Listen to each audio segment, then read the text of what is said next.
Hello and welcome to the Happiness Jungle TV show. I am your guest host, CamiBaker.com, and today I have one of my new friends from LinkedIn. It just goes to show that even though social media has made us some of the most anti-social people ever, when you use social media to your advantage, you can meet some awesome people. So I reached out to Jess, a 3 months ago when we decided it would be a good idea to share our tribes. So Jess, please introduce yourself to our viewers and tell us a little bit about yourself.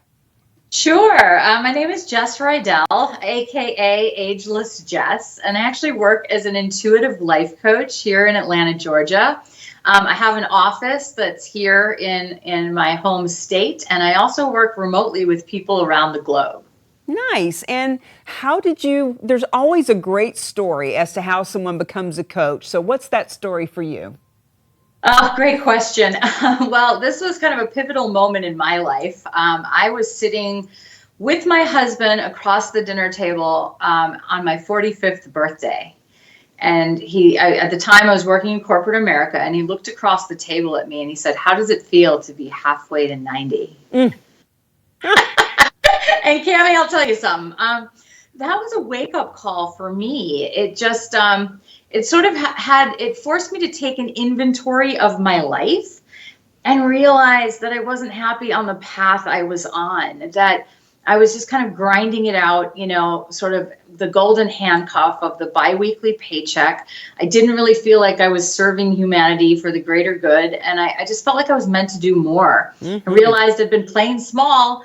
And, he didn't realize that innocuous, or what he thought was an innocent question, would set into motion a whole chain of events. But here we are almost 4 years later, and I've been in business for 3. So I got things in gear pretty fast. I took a coach training. It was like an 8-month telecourse through Martha Beck. And here we are. So I love what I'm doing right now. And it's great to be able to say that. And it's great to be able to say that I work for myself. Yay! I say all the time, I am absolutely unemployable. Totally unemployable. I'm starting to feel the same way. Yeah. And at the same time, we can't stay isolated. We get out there and we meet and do our thing to attract our right clients. And so you have attracted being on this TV show. So tell us, who are you looking to attract? Oh, that's such a great question. I want to work with people like myself who feel that they're meant for more. I have the element of mysticism that plays into my work, that I sort of went on a journey of discovery and sort of fell back in love with, all of the mystical elements, the cycles of the moon, the sage, the cool things. And I have found that a lot of corporate misfits are actually corporate mystics, but they're closet mystics because they're kind of hiding that mystic energy because it is not accepted in the mainstream corporate environment. So they keep it kind of tucked in a closet at home, and they bring out their oracle cards after they've had a bad day, but nobody at work knows about that side of themselves. And many of these people are actually cut out to be doing having similar soul-based businesses to my own, where there is some specific medicine that they have to serve other people with that they just haven't quite tapped into yet.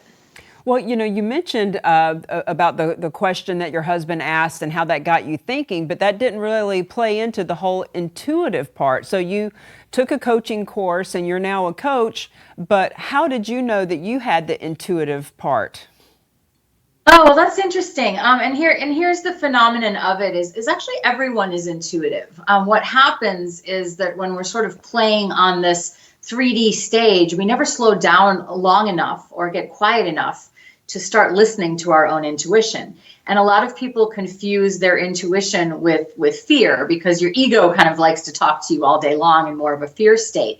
So while I was taking the coaching course, I really sort of went on a path of following my intuition. And I got quiet enough where I could actually hear it and realized I was very clairaudient, and that I would get messages, from, who knows, God, angels, universe, universal intelligence, my higher self. So once I was able to get quiet and do that, that sort of guided me on a very divine path. And I'm able to share that magic with my clients and teach them how to do that for themselves. So give us a story of someone that you've worked with, where they were, what process you went through, and what they're doing now. Oh, I would love to talk about one of my most recent clients, and she's still working in corporate, so she will remain unnamed, but let's just talk about her, to protect her privacy. She found me online on my website, agelessjess.com, and really resonated with some of my rhetoric. And she was one of the closet mystics, she was the incense burning, doing all the things. And she called up and she actually invested in my 4-month package, and we started working together. And she was in corporate America. She is in corporate America in IT. And she found herself getting very angry, just on a daily basis, but she wasn't sure why. And I think she was having a similar midlife crisis to mine because she just turned 46. And we started working together. And there was some resistance because she knew she wanted to do something else, but she wasn't sure what it was. And we were doing a session one day, and I took her into a guided meditation, which is called a future life progression, where you actually get to meet yourself 20 years in the future. It's a very visual, beautiful meditation, and you get to sort of go into, the spirit world and sort of go into the energy field and visualize what you've created for yourself 20 years in the future. And it's pretty phenomenal, some of the things that you can see. So after the meditation, I began to ask her some questions, so what, here 20 years in the future, what are you known for? What sorts of things are you doing with your time? And at first she got a little blocked and a little bit stuck, but then she began to sort of open up, and she realized that it's always been a dream of hers to study metaphysics. So she has gone back to school to get a PhD in metaphysics. She wants to lecture in metaphysics, and she also wants to open a metaphysical shop in the North Georgia mountains. So this is someone that was feeling like they were going to be stuck in IT forever, stuck in this corporate grind. And she has released herself and has a plan and is on a path that she's so joyful about. So we finished our time together. We're continuing to work together on a month-to-month basis, but I couldn't be prouder of her progress. I love the name Corporate Mystics. I think there's a whole company around that. There's just a whole movement, if you will. Yeah. That's funny you said that. The name of my LLC is actually Mystic Mavens. So it dawned on me over 2 years ago that I needed to put the word mystic in my business. Yeah. So what do you do to encourage and enhance and develop your intuition and your mystical side? Oh, I love this question. And this is one of my favorite topics to talk about, Cami. There's so many interesting things you can do. Meditation is definitely one of them. Also, just listening to your body cues. There's a tool I teach as well called the body compass, where you're able to take yourself into a sense memory of something positive that happened and notice the way that your vibration changes when you're thinking of something happy and positive.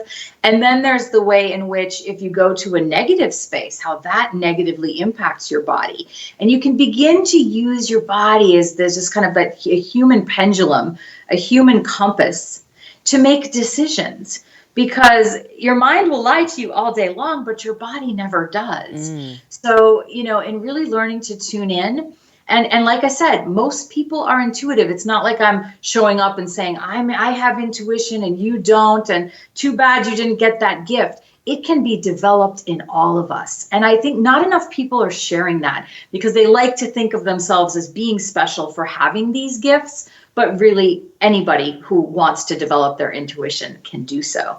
Are you familiar with Abraham Hicks?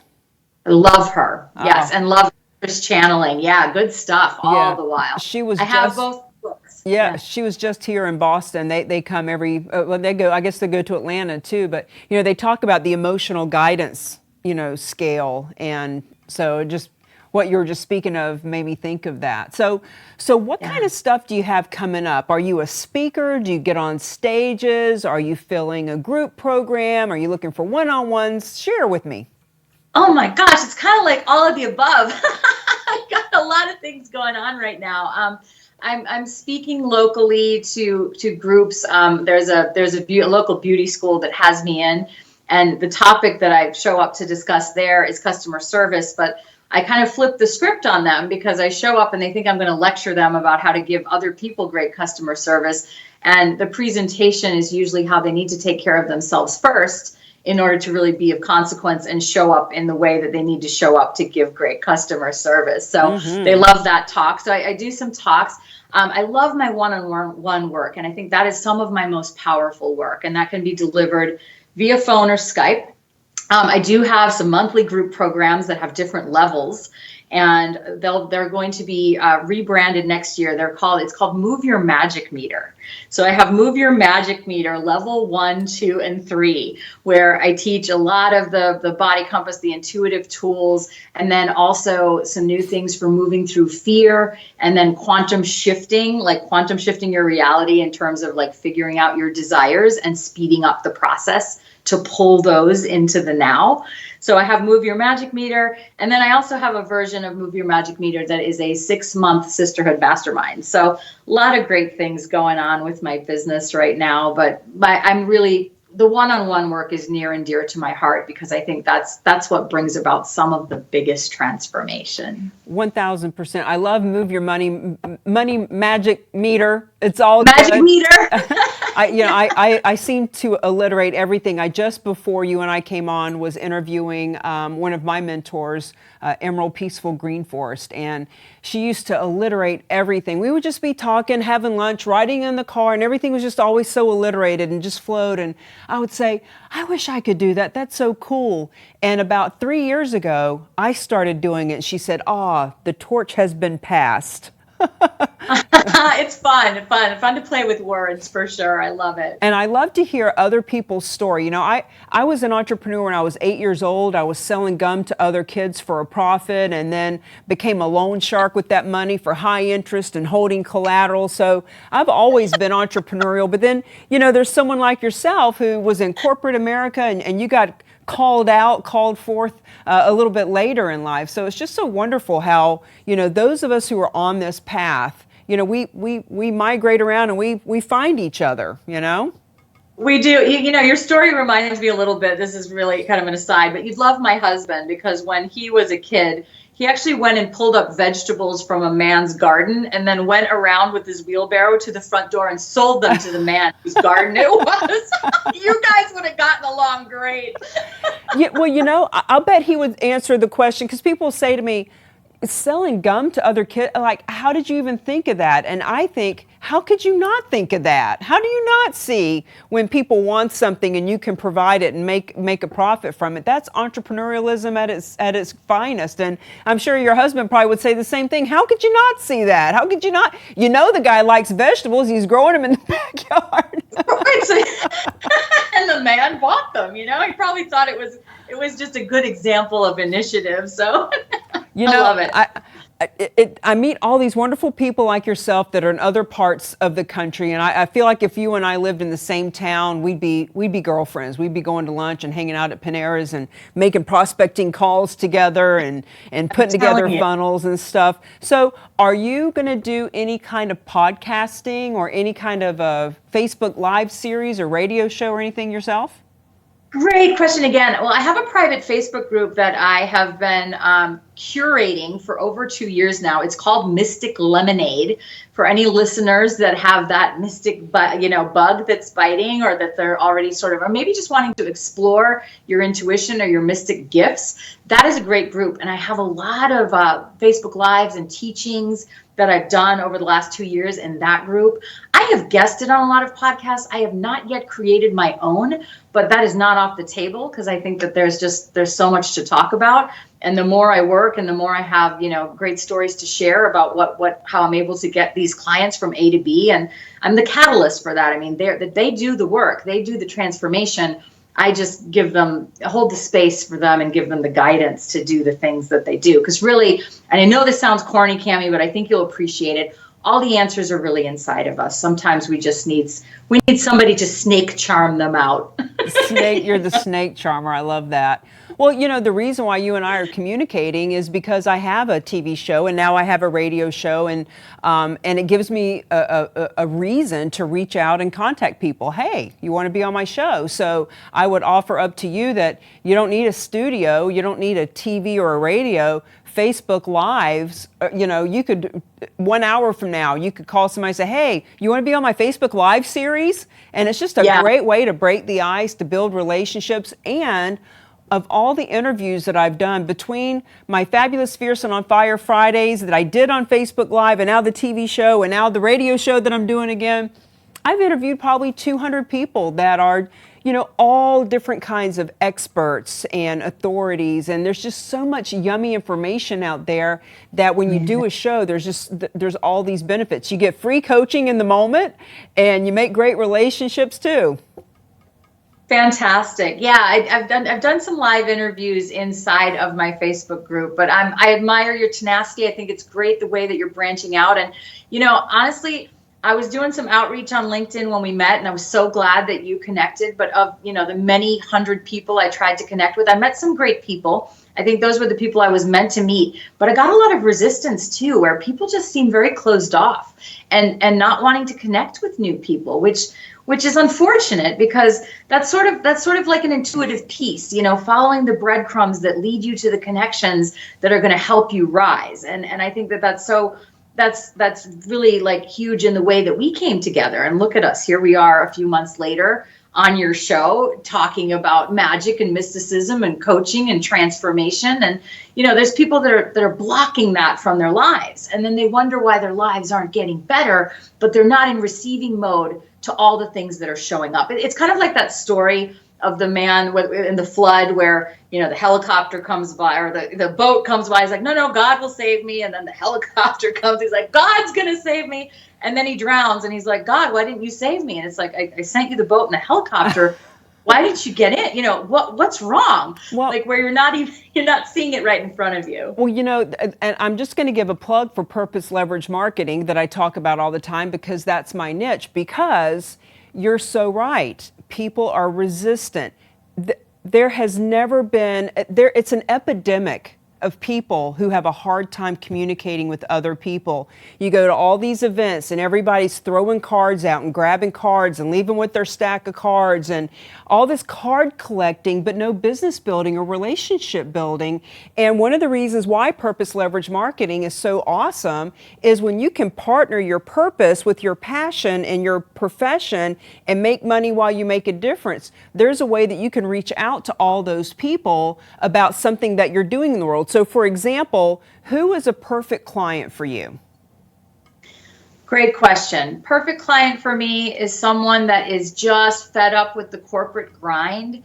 She's the woman that feels like a misfit in the corporate world, that's just tired of the daily feedback. She's feeling overwhelmed. She's probably feeling like she's doing the job of 2 or 3 or 4 people, and not feeling like she has time for her relationships, not feeling like she has time to slow down long enough to hear herself think or listen to those intuitive nudges and whispers, but really craves a more meaningful life, and perhaps a simpler life with more spaciousness, more freedom, more joy, and a different career success path. Because I think at the very core of it, people feel like, you know, hanging on to those corporate jobs and those benefits is the only way to make a living, and it's just not true.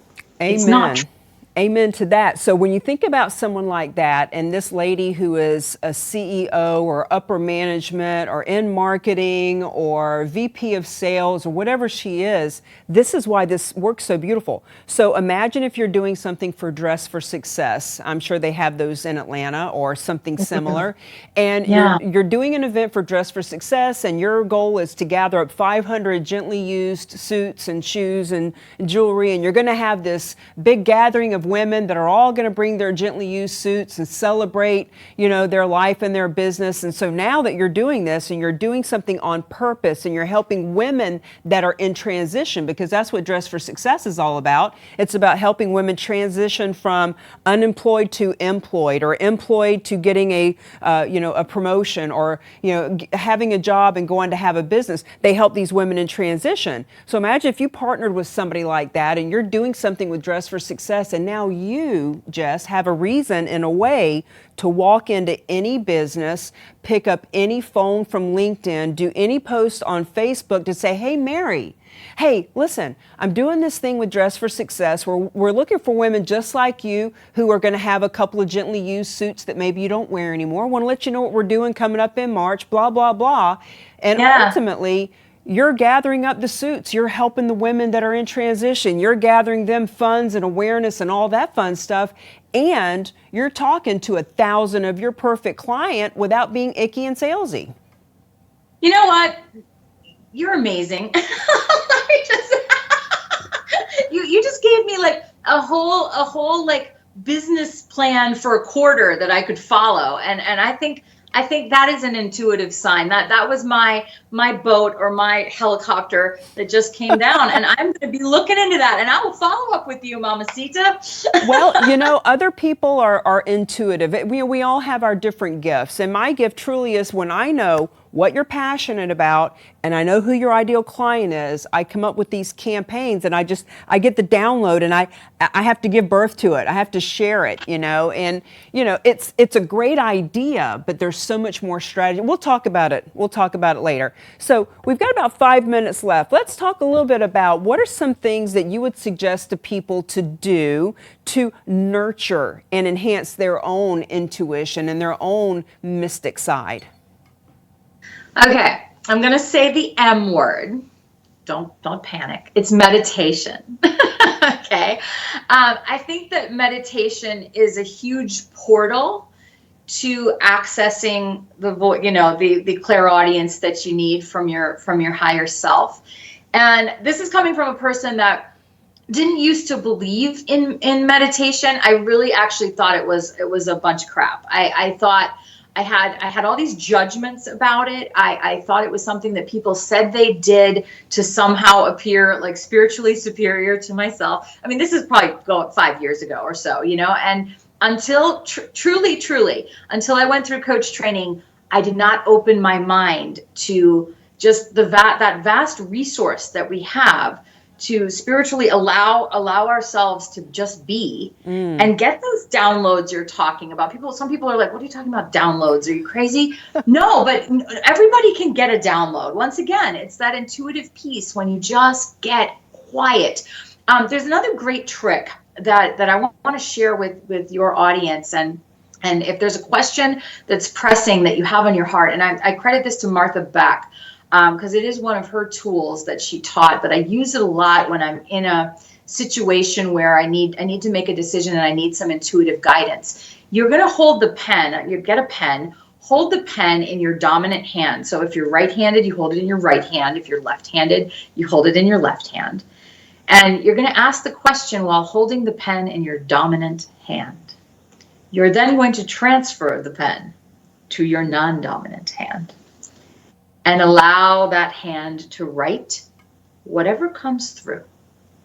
And most likely you will hear something and you need to trust it, okay? You may write one word, you may write a sentence, you may write a paragraph or two. It's a little hard to read your handwriting when you're writing with your non-dominant hand, but that is just such a great way to access your intuitive side and your higher self. Give an example, like an example of a question. Okay, well, when I started my business, I asked a sort of a broad question, and I got a very ethereal answer, but it's something that I've ingrained. I was like, what do I need to do to make this happen faster? And I did the trick, and I'm left-handed, so I put the pen in my right hand, and what was written on the page, it didn't really even seem to come from my intellectual mind, Cami, but it was like, commit to progress no matter the speed. And it was sort of like that sort of ancient proverb about, you know, it doesn't matter if you're moving slowly. You're only going to lose ground if you're standing still, right?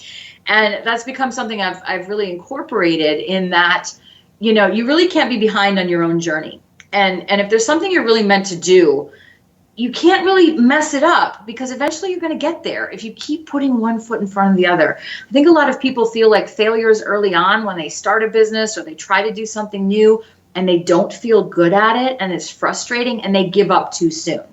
That can happen a lot. If it's truly something that's aligned with you and that's meant for you and that's in your heart and it's a passion and you want to bring it to life, just keep going. As Abraham Hicks says, you can't get it wrong, and because you never, how they put it, you can't get it wrong because you never get it done. You're never going to get it done. You're always moving. It's not like you're coming to the end of something. You can't get it done because you're always doing. You're always moving forward. And there is no there, right? There is no there. I have to ask you, because you're talking about energy and doing different things with your body. Have you ever tried standing completely still and asking yourself, or making a statement? And when you make this, so like if I were to make the statement, forward. Lean forward or backward. Yeah. Do you do that? That's another one of my tools. Yeah, it's a really good one. I've heard of using your arm, for the resistance. That doesn't work so much for me. But when I use my body, I do. I lean forward when it's the truth. It's bizarre. When it's the truth and when you're aligned with it. And sometimes there are things that that can still become your truth if you embody them. Just, beliefs about money, beliefs about different things. But you can do that trick and see if the belief is really embodied or if it's something that you need to still work on. Because you can take something that doesn't feel true now and make it true for you by embodying it. You and I could talk for hours clearly. We've got about 30 seconds left. Is there anything you want to give to our viewers? Any freebie, any offer of getting together on a call? What would you like to offer? Oh, this is so exciting. Well, I do have my intuitive breakthrough session, which is it's a freebie. It's a great time. We get on the phone for about 20 to 30 minutes and we really get to the core of what it is you want, what it is you're afraid of, what's standing in the way, and what you'd truly be doing with your life if time and resources were no object. And then we really can get to the root of maybe a direction for you to start going in your own transformation. And it's not instant, but if people want to get out of corporate, this is a great session to sort of lay the groundwork for what they can do. Nice. Well, I highly recommend that all of our viewers get a hold of Jess. Clearly, you have a fabulous energy. A lot of the times when I do a Skype interview, it's so kind of laid back and kind of melancholy. And you've given me a lot of beautiful energy. I want to thank you for that. I want to honor you for being on the show. We've come to an end, and you and I will be getting on the phone soon. Happiness Jungle. Bye-bye, everybody. Bye. Thanks, Cami.